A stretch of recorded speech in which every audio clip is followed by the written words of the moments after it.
The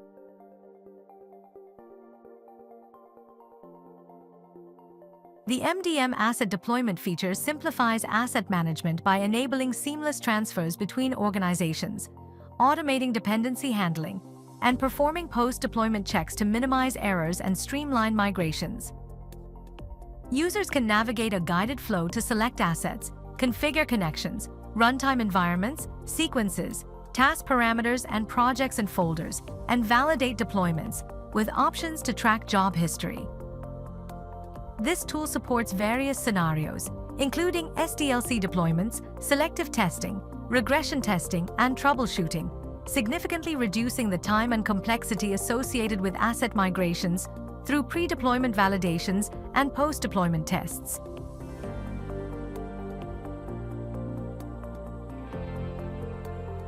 To deploy assets, users navigate to the Explore menu, select the desired asset types and specific assets, and then click Deploy.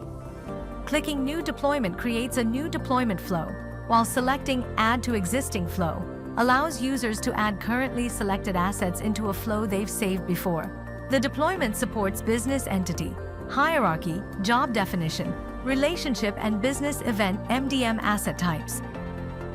Users then select the target organization, log in, and proceed through 5 deployment stages such as asset selection, configurations, post-deployment checks, pre-deployment validation, and summary.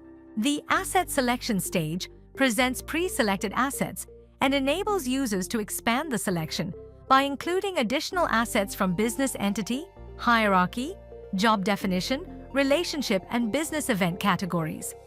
After selecting all the desired assets, click the Next button. The configuration page requires the user to map connections, runtime environments, sequences, task parameters, and projects and folders to the target environment. Note that the available items in the source list are determined by the user's asset selection, and the system automatically includes all the dependent assets.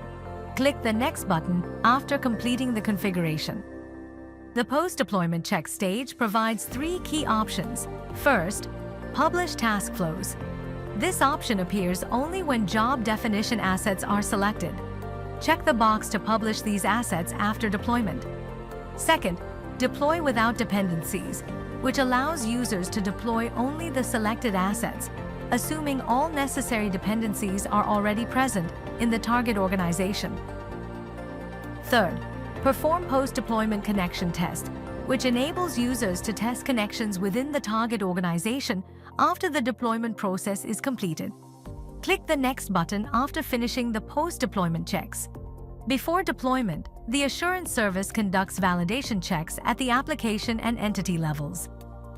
Application-level checks ensure that source and target environment application versions match, blocking deployment for mismatches or pending setups in the target environment, and reporting issues with a failed status. Entity-level check validates a few rule checks in the source organization level, and despite a warning status due to entity-level rule check failures, the system still allows users to continue the deployment process. The summary stage offers a complete overview of the deployment setup.